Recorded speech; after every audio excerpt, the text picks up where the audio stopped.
फिर मैंने civil services की तैयारी का मन बनाया। इसके लिए मैंने वो जॉब छोड़ी, तैयारी शुरू करी।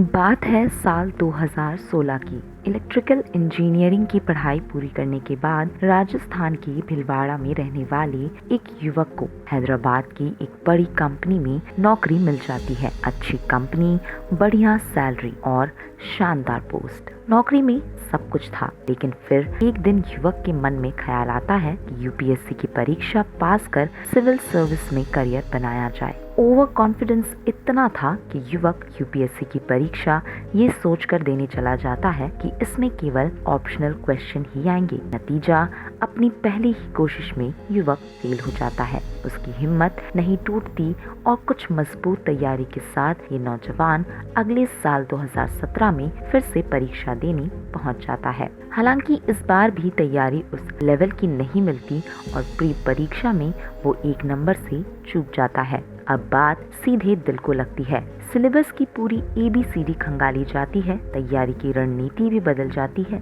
पुराने क्वेश्चंस हल किए जाते हैं, मॉक टेस्ट दिए जाते हैं और अगले साल जब यूपीएससी परीक्षा का रिजल्ट आता है तो इस नौजवान को रिजर्व लिस्ट में जगह मिल जाती है। लेकिन इस रिजल्ट पर उसके पैर नहीं रुकते। वो अगले 3 साल लगातार यूपीएससी की परीक्षा पास करता है और आखिरकार IPS ऑफिसर बन जाता है। दोस्तों, इस नौजवान का नाम है अमृत जैन, जो इस वक्त उत्तर प्रदेश के अलीगढ़ में एडिशनल SP के पद पर तैनात है।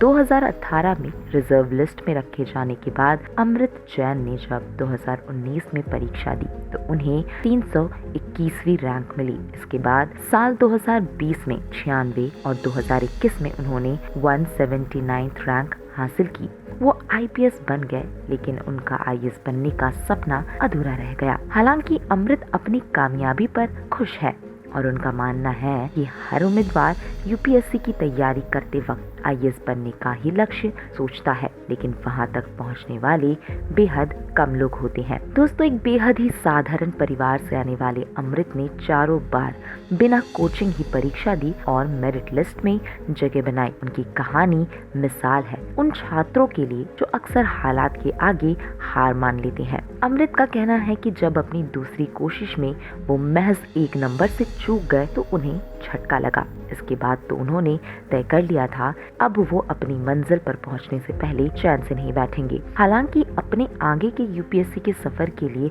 उन्होंने कोई कोचिंग नहीं ली और सेल्फ स्टडी पर ही फोकस किया। यूपीएससी परीक्षा के लिए अमृत जैन ने राजनीतिक विज्ञान को अपनी ऑप्शनल सब्जेक्ट के रूप में चुना। एग्जाम के स्टैटिक भाग की अपनी समझ को मजबूत करने के लिए उन्होंने अलग अलग तरह से गाइडेंस भी ली। मॉक टेस्ट पर उन्होंने सबसे ज्यादा जोर दिया। अपनी तैयारी के दौरान उन्होंने 140 मॉक टेस्ट पूरे किए। इनमें से हर टेस्ट 1 से 1.5 घंटे का था। दोस्तों, मॉक टेस्ट के जरिए उन्होंने परीक्षा की सिस्टम को समझने में हेल्प मिली। साथ ही वो पढ़ाई के दौरान डिसिप्लिन तरीके से आगे बढ़ने को हेल्प मानते हैं। दोस्तों, 1 नंबर से चूक गए तो उन्हें वो बात दिल पर लगी। फिर लगातार उन्होंने 4 बार यूपीएससी पास की। दोस्तों, बिना कोचिंग यूपीएससी परीक्षा पास करने वाले अमृत जैन अब एक IPS ऑफिसर बन चुके हैं।